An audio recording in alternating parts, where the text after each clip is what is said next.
Good morning. This is Corey, owner of Alpha Strat. I wanted to kind of go over a move that I did this morning using our alpha indicator. This morning, SPY got pretty busy. I mean, it shot up like a rocket. If you're part of our community, you know that you know I live by the 30-minute rule. I usually don't jump in prematurely, as you know. There's so much going on those first 30 minutes. So obviously, pretty quick, I realized that I may not get a move doing SPY today. So I kind of bounced over to my weekly and potential plays and kind of just scanned through. And I ended up finding Baba. It was still kind of, it had made a high here and a high here. So, which kind of let me, a lot of times what I like to do is I like to see a rejection the first 30 minutes somewhere between either downwards or upwards. And I'd like to see it go back to test it. And if it can close above it, then it can move a lot higher. Once I had seen this, what I had done is I went ahead and marked up the area like this, put a lock on it, and then I kind of waited it out. I'm going to kind of zoom in, make it a little faster, just a hair. That should be fine. So you'll see that it went down. So for this instance, obviously with a pivot hunter, it calculates ATR, the candles, and it's kind of like your own personal stop loss. And if it breaks it out, and there's a really high chance that there's going to be some sort of reversal. It's a beautiful setting. I love it. I've used it for a while. As you can see, it broke here, made a move up, made a higher than this, but obviously broke it, going to come back down. So pretty much, obviously this broke. That doesn't mean I'm going to buy it. Obviously, yes, it broke, came down. So pretty much, what I'm looking for is, it came down here. This would be the low. If I wanted to go lower, I would have to see what it would do at this mark right here. But the whole entire time I was targeting this. I kind of felt like it was kind of building up.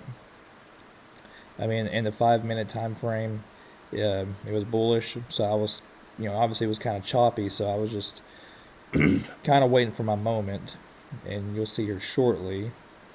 So obviously, so coming down. At this point, I'm debating. I've kind of got my puts up and I've kind of got my calls up.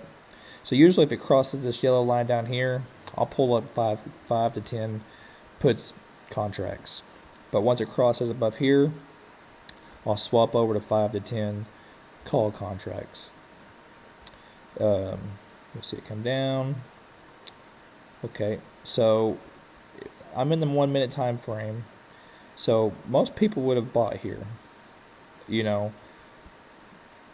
But, so you see what I did here. What I do is, okay, so there's a hard rejection right there, is I'll actually draw a zone right there, lock it. So now I've got two zones. Okay, if it breaks down here, I feel like it's going to go lower. If it breaks right here, I feel like it's going to go higher. Our pivot's coming down. We're still bullish to some degree. Go to 15-minute time frame. We're still blue. So pretty much what I did was I set an alert. So obviously if this turns bullish, just send me an alert. It ended up sending me an alert here shortly. So anytime you start seeing flat like this, that's not a good time to buy. It's more like consolidation. We do have a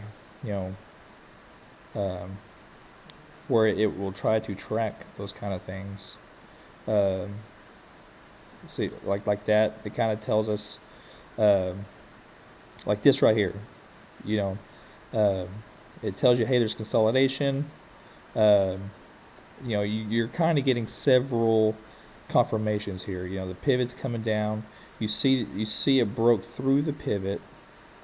It turned blue, and then you see the consolidation. And then not only do you get the pivot, the bullish pivot, you get the where the candle broke out of the consolidation, which there's another alert right there.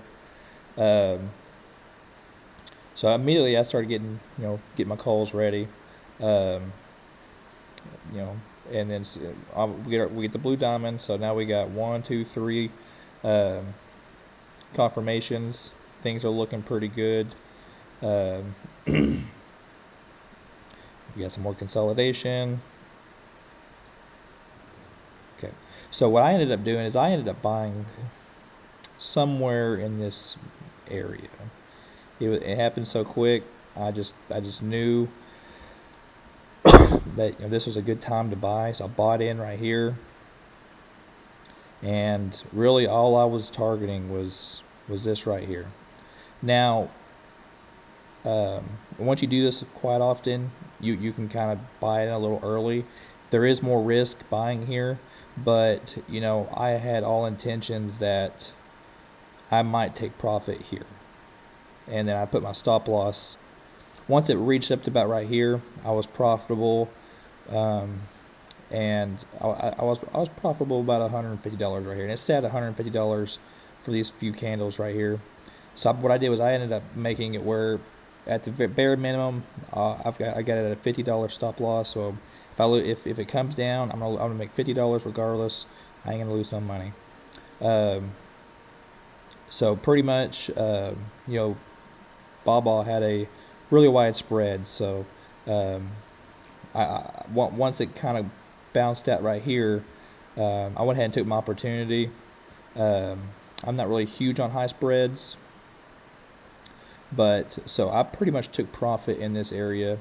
I think it was like $290. I've got it posted in our community.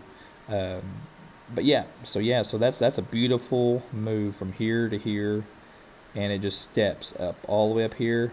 Eventually it does. I'm going to kind of show you what it does. So obviously, I'm going to show you what it does once the bearish pivot alerts. Even whenever it's blue diamond still, it's enough to make somebody say, hey, we better keep an eye on this. Either we need to take profits, or you really set yourself up for some higher risk here.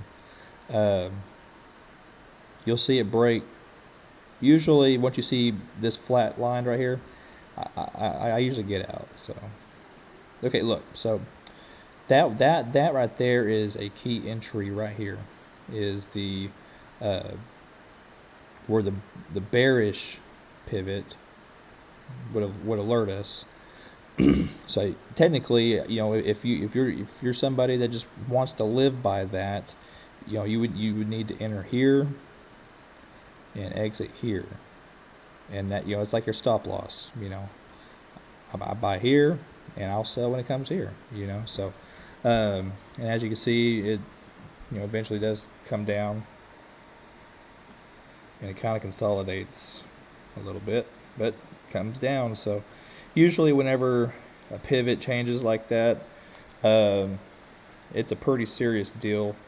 But yeah, so I hope everybody has a good rest of the day. I'll be back in the community tomorrow. We got some cool things happening the rest of this week, and yeah, so all right guys, have a good day.